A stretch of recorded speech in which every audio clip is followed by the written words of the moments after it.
Hello everyone. In the last class, I was discussing about memory allocation under the heading memory management, and I discussed about contiguous memory allocation and paging, which is a non-contiguous memory allocation technique.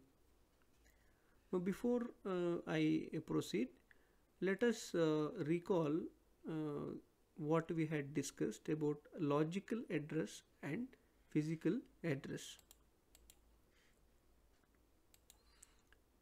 Pay your attention here. You look at this diagram. The logical address has been given and physical address has been given, and you can infer a lot of information from this. So logical address space has been divided into two parts. This part is called P, which represents the page number, right? This represents the page number, and the second part is D, which represents the displacement within the page. Okay, look at the number of bits which are reserved for representing the page number and displacement. 6 bits are reserved for representing the page number. That means the logical address space of the process is divided into 2 to the power of 6, that is equal to 64 pages.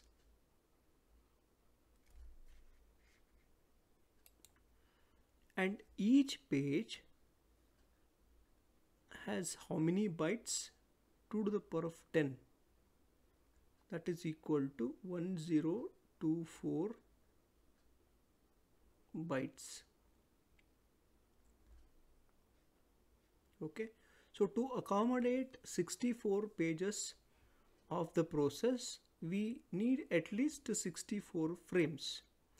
That how many frames are there? How do you get that information? Look at the physical address.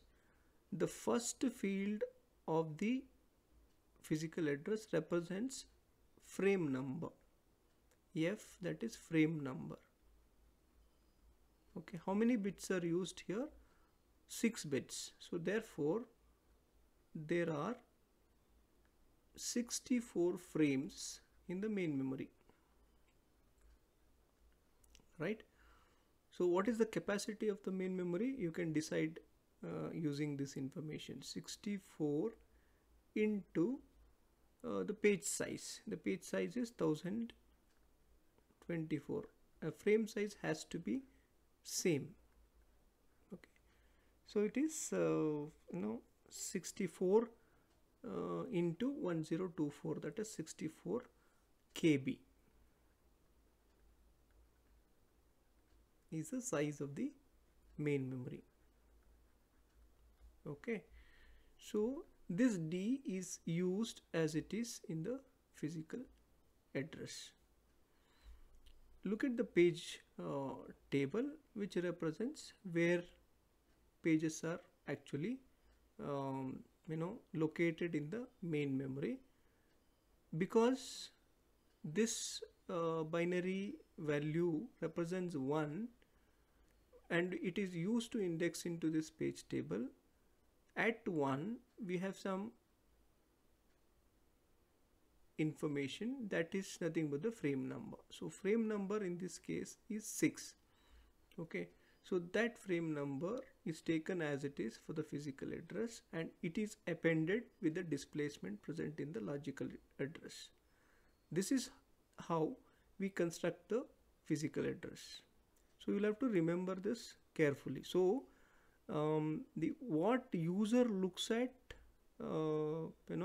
the view that is given to the user, view of the memory is different from the actual view of the memory. That is, user looks at the memory as locations having contiguous memory addresses, but these addresses are only logical addresses, and when these logical addresses are generated by the CPU, they get mapped to or they get translated to physical address. So this you'll have to remember. Okay, based on the discussion that we have had, now let us solve this problem which had appeared in one of the VTU question papers. Okay, let me read the problem first.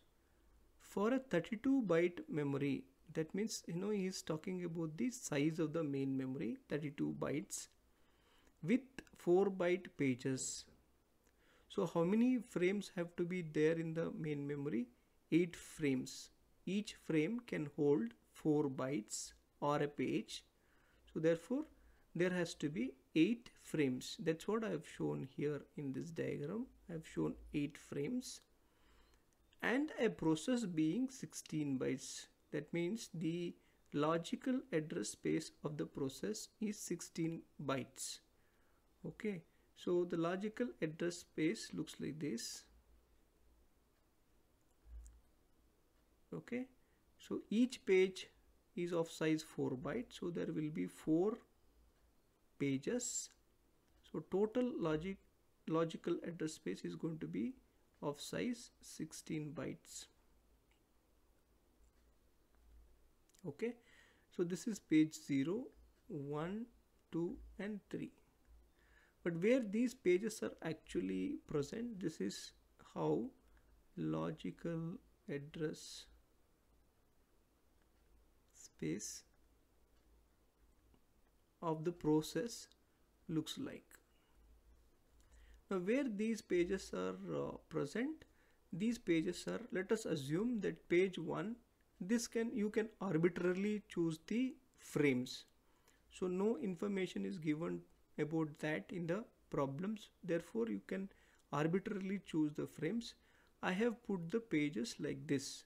In frame 2 there is page 1, page 2 I have shown in frame 4, and page 3 in 6 and page 0 in 7. Now this information could be captured in page table, right? The first entry represents where the page 0 is present. It is associated with page 0. Okay, so page 0 is present in 7, therefore you write the frame number here, 7. Page 1 is present in frame 2, so write 2 here, and page 2 is present in frame 4 and page 3 is present in frame 6. So we have populated the page table. So we have done with the second part, that is we have populated memory and the page table, but what we have not done is converting the logical address 5 into physical address. So before that we also have to compute number of bits reserved for page representing the page number and page offset. How to do that? So we know that the logical address has two parts. One is P, which represents the page number, and D, which represents the offset. So how many pages are there in the process? 4. You can simply say that you need 2 bits for representing the different page numbers, and each page has 4 bytes, so you can simply say that you need 2 bits for representing the displacement.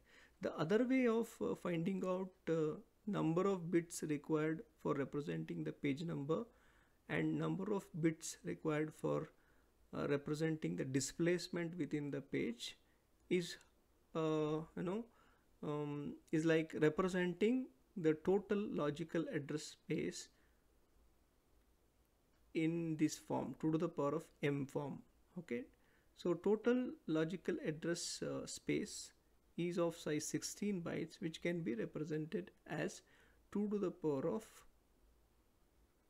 4. So therefore the value of m is 4, and each page is of size 4 bytes, so that can be represented in the form 2 to the power of n, that is 2 to the power of 2, because page size is 4 bytes. So what is the value of n? That is 2. So we need to reserve m minus n bits for representing the page number and n bits for representing the displacement. What is m minus n? It is 4 minus 2, that is equal to 2. And what is the value of n? It is 2. So this is how we get the number of bits required for representing P and D. Now let's see how we can translate the logical address 5 into the physical address. So I need some space here. Let me delete some of the things which I have written. I'll keep the page table entry, and I'm going to delete the remaining things. Okay, I've got some space here. Let me keep this logical address format as it is.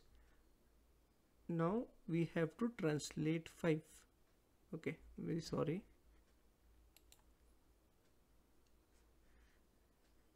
Okay, sorry for that. Now how do we represent 5? Okay, we need 2 bits to represent the page number. Now we'll have to see where this 5 is present. Okay, logical address space has got 16 bytes. Let's number them like this. So the first byte will have logical address 0, the second byte will have 1, third 2, 3, 4, 5, 6 and so on. Okay, up to 15. Now the first 4 bytes will be put in page 0. The next 4 bytes, that is up to 7, is put in page 1 and so on. Okay, we need 4 pages. Now we are trying to find the physical address for this logical address, that is 5. So this 5 is at a displacement of 1 from the beginning of page 1, right? So it is at a displacement of 1. So how do you represent page 1? How many bits are required? 2. So I represent page 1 like this. How do I represent the displacement? How many bits are required? 2. So the 1, how do I represent 1? Like this. Okay, page 1 I have represented like this, and displacement 1 I have represented like this. So this is 5. What is this? This is logical address.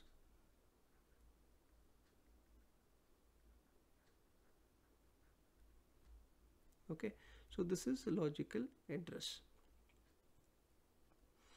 Now we keep this D as it is for physical address, that is least significant bit of physical address is the 0, 1.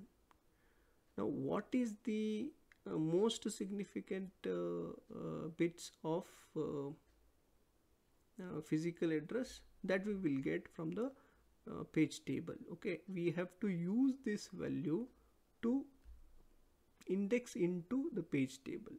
So 1 is this, and at 1 we have this entry 2, which represents the frame number. Okay, the page 1 is present in frame 2. So how do you represent frame? How many bits are required? How many frames are there? There are 8 frames if you see. So 3 bits are there. How do you represent 2? It is 0, 1, 0. That's how you represent the frame. This is our physical address. What is this value? This is 9.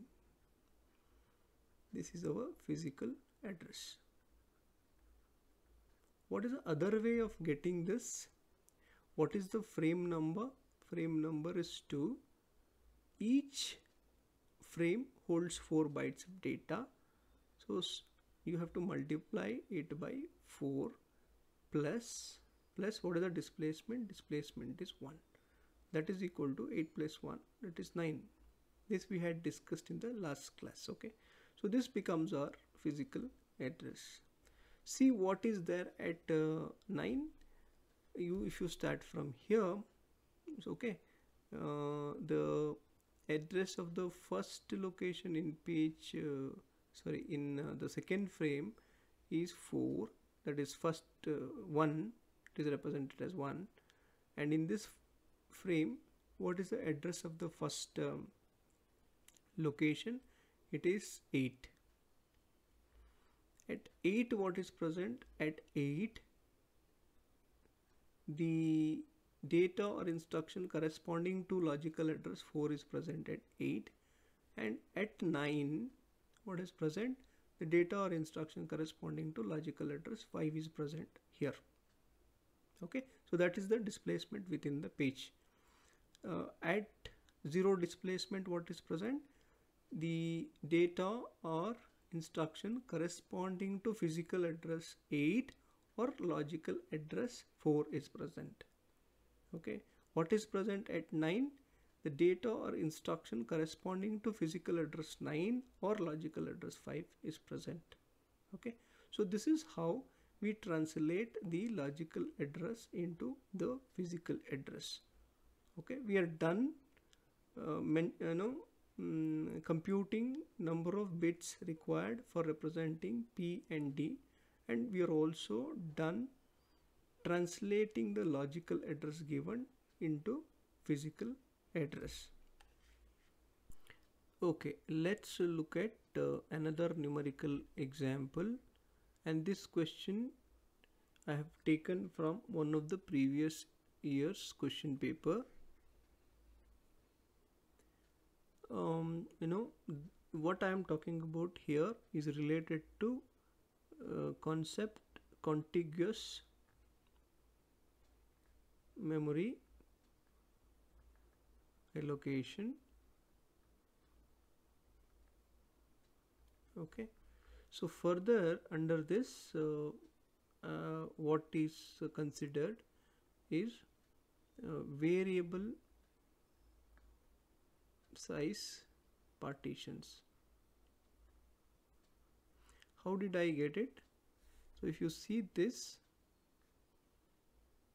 okay, they are all partitions of different size. Okay, let me read the question first, try to understand the question first, and then try to solve this problem. Okay, given memory partitions of 100K, 500K, 200K, 300K and 600K in order. What are all these? These are all the holes created by the processors which have moved out of the memory. How would each of the first fit, best fit and the worst fit algorithms place processors with the memory requirement of 212K, 417K, 112K and 426K in order? Further, which algorithm makes the most efficient use of memory? Right, so I have shown the holes which are now available. So this is the given scenario. We have the holes like this. Okay, here I have written the memory requirements of different processors. Now let us first take first fit. Okay, the first process makes request for 212. In first fit algorithm, we start from the beginning, look for hole which is big enough to accommodate this 212K. Now if you see 100K hole cannot accommodate 212K, so therefore we put this in a hole which is of size 500K. Now this 417K, how much is remaining after I put 212? So there is going to be a hole created here. Okay, 212K is put here. The hole will be of size 288, right? This is a new hole that got created. Now can I put this 417 there? No. So 417 has to be put in hole which is of size 600K. Now 112K, you start from the beginning. It could be put in the hole that is newly created and of size 288K. Now can we put this 426K anywhere? Okay, so we cannot put this 426K anywhere unless we do the memory compaction. Okay, so therefore this has to wait. What is memory compaction? Or combining these two. Okay, so unless we do that, we cannot accommodate 426. Let us say that the 426 waits in case of first fit. Okay, so what we have seen here is that though we have enough memory, we cannot accommodate 426K request. Now let's go to the best fit and see. Okay, what happens here. 212K where it has to be stored. Let me quickly rub all these things. Okay, in best fit we look for a hole which is just big enough to accommodate the request made by the process. If 212K could be put here in 500K, but since it is best fit, so we look for just big enough hole, that is this 300. So therefore we put this 212K in a hole which is of size 300K. Now where should we put this 417K? That is here.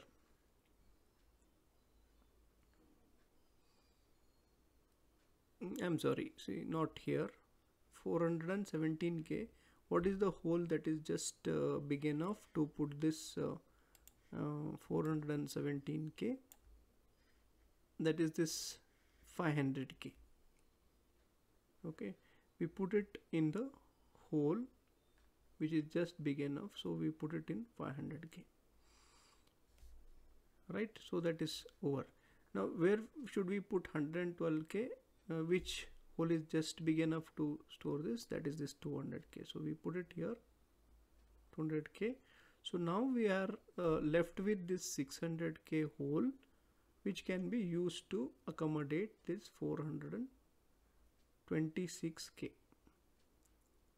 Okay, so now we have met the requirements of all the memory requirements of all the processes. Let's see what happens in the worst fit. In the worst fit, we always look for the largest hole to put the process. Okay, so let me erase this. So what is the largest hole available to put this 212K? That is this 600K. Okay, so we put this, I'm sorry, let me take pen. So we put this, sorry, okay, 212K is put in 600K hole because that is the largest hole. Now this 417K has to be put in the next largest hole, that is this 500K. Now where should we put this 112K? That has to be put in 300K, that is the next largest hole. So we're done using this and we're done using this. Now do we have enough space to put this 426K? We don't have contiguous memory blocks, so therefore this has to wait. Okay, so if you look at these three different memory allocation mechanisms, which one is efficient, or which algorithm makes use of memory efficiently? That is this best fit. Okay, So that is what is the answer for our second part of the question. And the first part is we have shown how best fit, first fit and worst fit allocates the memory to the requesting processes.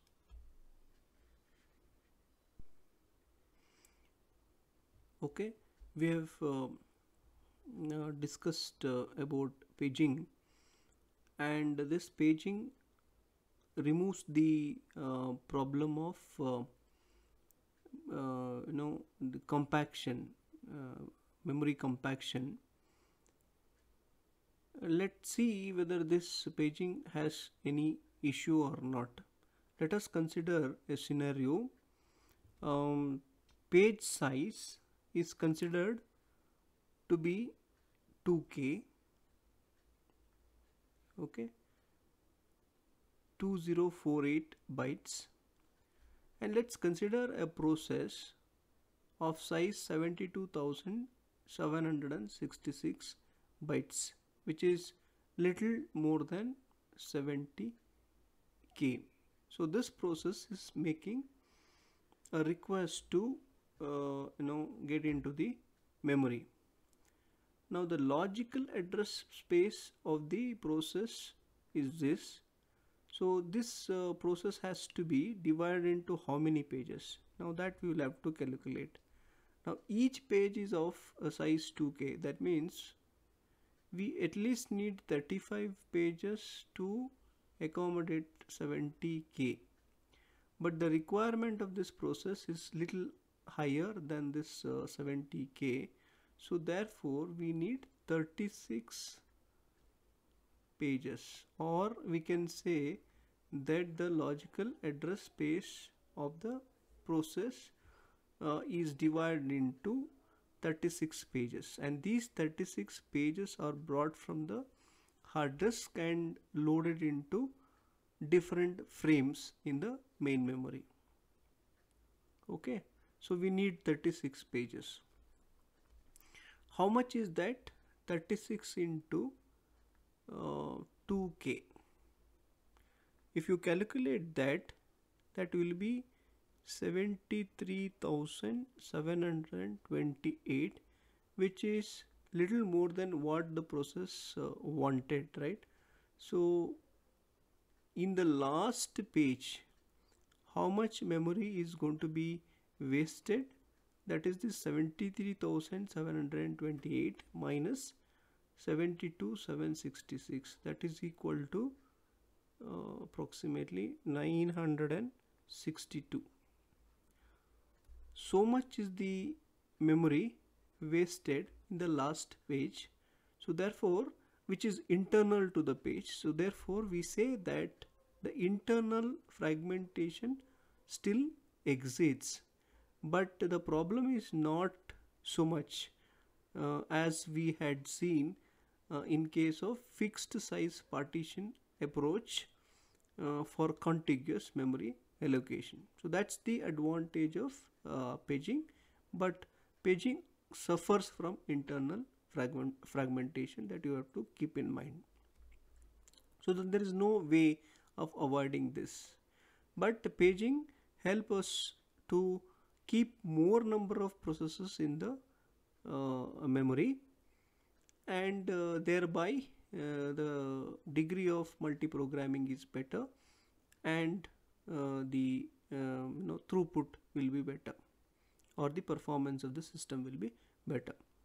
Another important aspect of paging is that the view that user gets of memory will be completely different from the actual view of the physical memory. So what I am trying to say is that the user will see the process or memory as consecutive memory locations, but actually the program is divided into number of pages, and these pages are put into frames present in the main memory, and what address that is generated by the CPU is just a logical address which is not same as that of the physical address of the memory.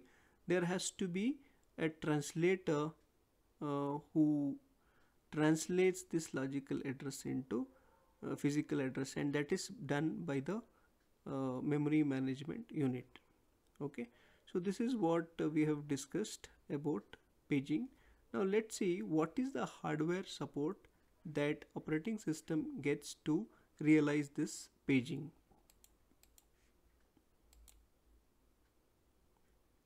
So the basis for paging is this address translation, and this address translation happens with the help of page table. The page table holds the frame numbers, and the page number part of logical address is used to index into or browse into this page table to get the appropriate frame number, which will be used for constructing the physical address, and that physical address is used to refer to a particular location in the main memory. Okay, so this page table could be realized as hardware. Now there are various approaches for this, and each operating system has its own methods for storing the page table. The page table could be, the first approach is the page table could be realized as set of registers inside the central processing unit. It is like if you recall, we had discussed about some general purpose registers being present inside the CPU and which are accessible to the user. The same way, we can have high speed logic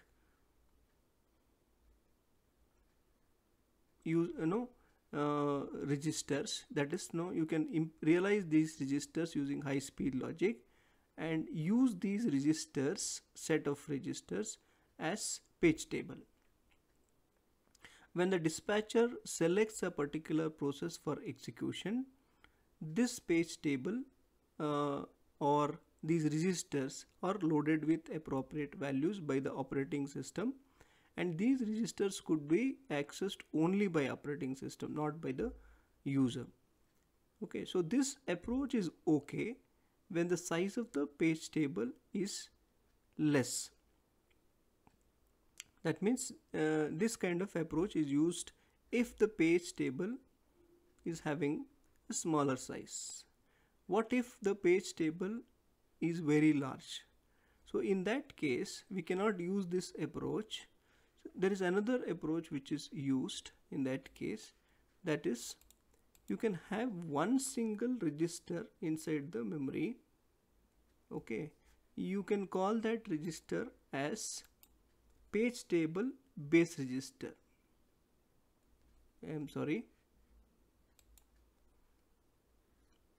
Okay, page table base register, and you can store the base address of the page table. That means the content of this page table base register is used to point to a page table, and the page table could be placed inside the main memory. So that's what I've written here. If page table is very large, page table is kept in the main memory, and a page table base register points to this page table, and this could be present in the central processing unit.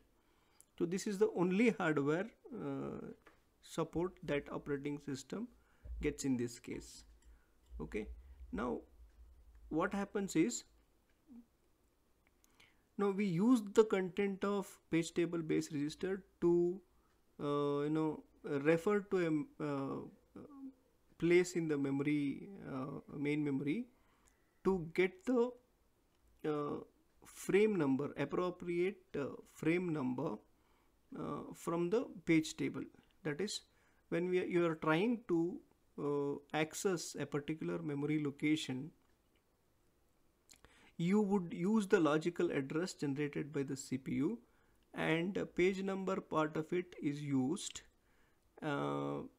used to look into the page table that is present in the main memory with the help of the content of page table base register.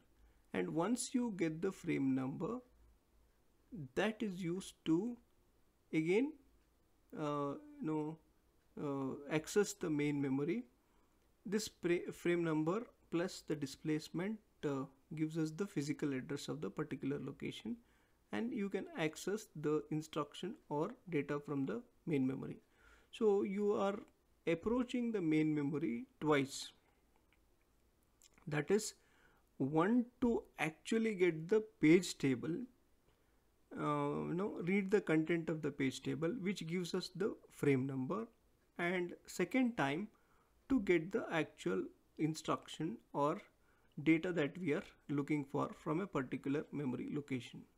So therefore we say that in this case the memory access is slowed by a factor of 2 if the page table is kept in the main memory. So if you have to overcome this problem, then what is the solution? So the solution to this problem is to have a fast lookup hardware cache called as translation look aside buffer. In short, it is called as TLB. So this is the hardware that supports paging. Let's see in the next slide how this TLB is made use of to access the contents from the memory location. See here, this is TLB.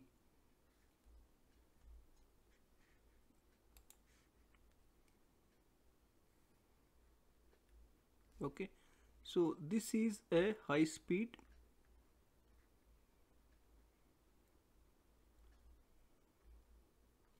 associative memory.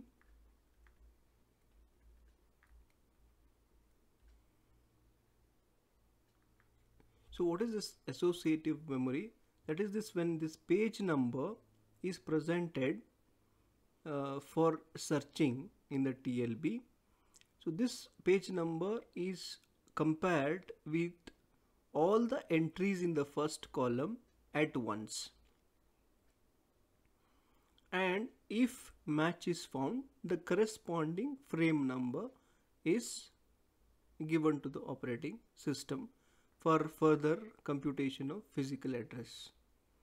Okay, so if the page number that operating system is searching, if it is present in the TLB, then it is called TLB hit. If the page number that we are looking for is not there in the TLB, then it is called TLB miss. Okay, so from where we take this page number, this is taken from the logical address generated by the CPU. Now in case of TLB miss, we assume that the page table is present in the main memory and refer to the main memory and get the frame number associated with this page number and use it for the construction of physical address. Okay, so this is how TLB is made use of. So that is when the content that we are looking for, that means the frame number that we are looking for, if it is present in the TLB, then the access is going to be faster. Whereas if the frame number corresponding to the page number that we are searching in the TLB is not found, then more amount of time is going to be consumed, because we'll have to first get the page table from the main memory and look for the frame number that corresponds to the page number that we are searching, and then use it for construction of physical address. So that is going to take more time, right? So more the entries present in the TLB, better will be the memory access time. So this presence of TLB or absence of TLB is going to have huge impact on the memory access time. Okay, memory access time. So in the next slide, let us see what is the impact of this TLB on the memory access time or effective memory access time. Okay, let us consider a scenario. If the entry that we are looking for is present in the TLB, then it is going to take about 20 nanoseconds to get us the frame number. So that is in case of a TLB hit. We get the frame number in 20 nanoseconds. Once we get the frame number, this is used to access the memory, to get the actual data or instruction that process running on the CPU is referring to. Okay, so let us assume that this memory access time will be around 100 nanoseconds. So therefore, in case of a TLB hit, how much is the time consumed to get the instruction or data that we are looking for? It is 100 plus 20. So it is 120 nanoseconds, right? Okay, in case of a TLB miss, how much is the time that we would be spending to get the instruction or data that we are looking for?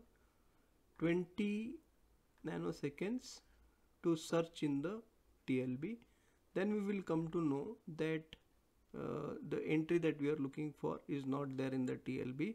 So therefore, we do a memory access to get the page table entry, that is frame number, from the memory.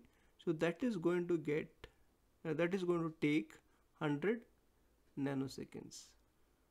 And once we get the frame number, that frame number is used to fetch the actual instruction or data that we are looking for. So that is also going to take 100 nanoseconds, because we have assumed that every memory access is going to take 100 nanoseconds. So there will be two memory accesses in this case, in case of a TLB miss. So therefore, that is going to take 200 nanoseconds. So what is the total time taken in this case? It is 220 nanoseconds. Okay, so that is the impact of presence of entry in the TLB or non-presence of entry in the TLB. That is the impact of TLB hit and TLB miss. This clearly tells us that more the entries present in the TLB, better will be the access time, or less will be the memory access time. Okay, so it is a cache. TLB is a cache. So frequently accessed memory locations, their frame number and page number could be kept in the TLB. Okay, now let's see, let us consider a scenario and see in that scenario what is going to be the effective memory access time. So let me rub whatever I have written.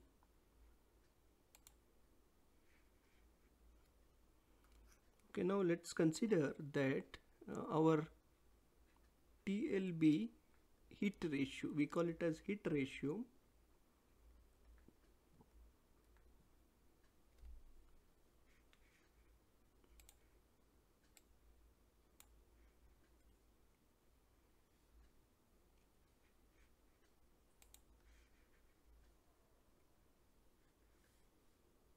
that is equal to 80%.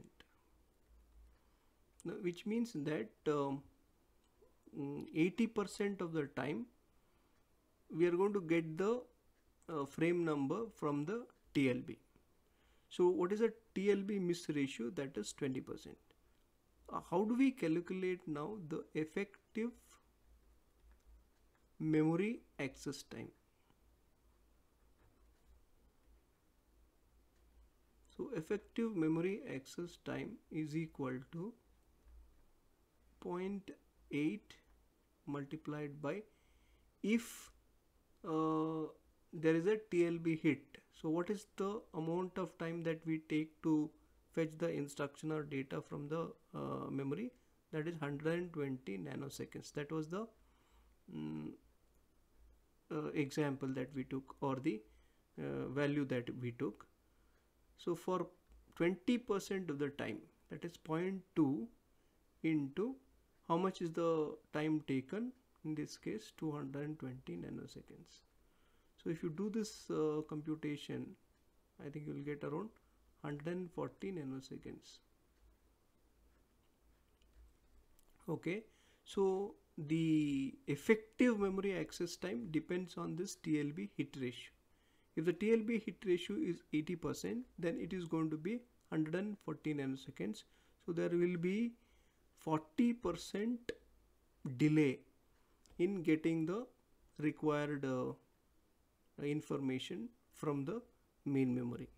Now let's take a different hit ratio and see what is the effective memory access time. Okay, now I'm going to stop this video for a while and ask you this question. You assume that memory access time in case of a TLB hit is 120 nanoseconds. So this is a memory access time in case of TLB hit. In case of TLB miss, the memory access time in case of TLB miss is 220 nanoseconds. So considering this, and if the TLB hit ratio is 98%, now can you calculate the effective memory access time? I'll give you 1 or 2 minutes time.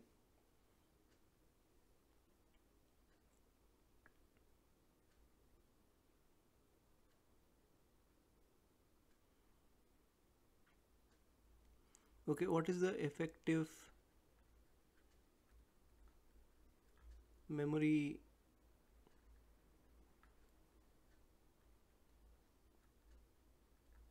access time? Okay, in this case TLB hit ratio is 98%, so we write 0.98 into 120 nanoseconds plus TLB miss ratio is 2%, so we will take that as 0.02 into 220 nanoseconds. So that is equal to 122 nanoseconds. So what can you infer from this? When the TLB hit ratio was just 80%, then the effective memory access time was more. It was 140 nanoseconds. As the TLB hit ratio increases, the effective memory access time reduces. In this case, there is only 22% delay in memory access time when the TLB hit ratio is 98%. Okay, so this is the point that I wanted to put forward. So with this, now we have completed discussing about paging. There is one more concept, that is with paging, with whatever the hardware support or the page table that we discussed, we can have a mechanism for memory protection. Let us discuss about that. Okay, See here in this diagram I have shown uh, one additional bit entry in the page table along with the frame numbers of the corresponding pages, right? So like this you can add several bits in the page table. For example, if you want to make a particular page read only, so you can have one bit which can represent whether the page, the corresponding page, is read only page or a read write page in case of it is a data page, or whether it is execute only page. Okay, so this is one way you can have one bit for that. So I have not shown that here in this diagram, but you can have one more bit, okay, along with this valid or invalid bit for providing this kind of a protection. Okay, so this valid or invalid bit represents whether the page is present in the main memory or not. For example, in this case, that page 0 to page 5 are there in the main memory, and this page 6 and page 7 are not the valid pages of the process. So therefore the valid invalid bits are made invalid, whereas here the valid invalid bits are made valid, because only these pages are valid for the process that is executing. In case this process tries to access some other page 6 or page 7, that is the address space of some other process. So the process should not be allowed to access the address space of other processes. So operating system looks at this valid invalid bit and accordingly restricts the access to the pages. So this is another way of providing the memory protection, in addition to having relocation register and limit register that we discussed about. Okay, this shows us a problem that can be there in case of paging. That is, as I told you, that there can be a problem of internal fragmentation. Okay, internal fragmentation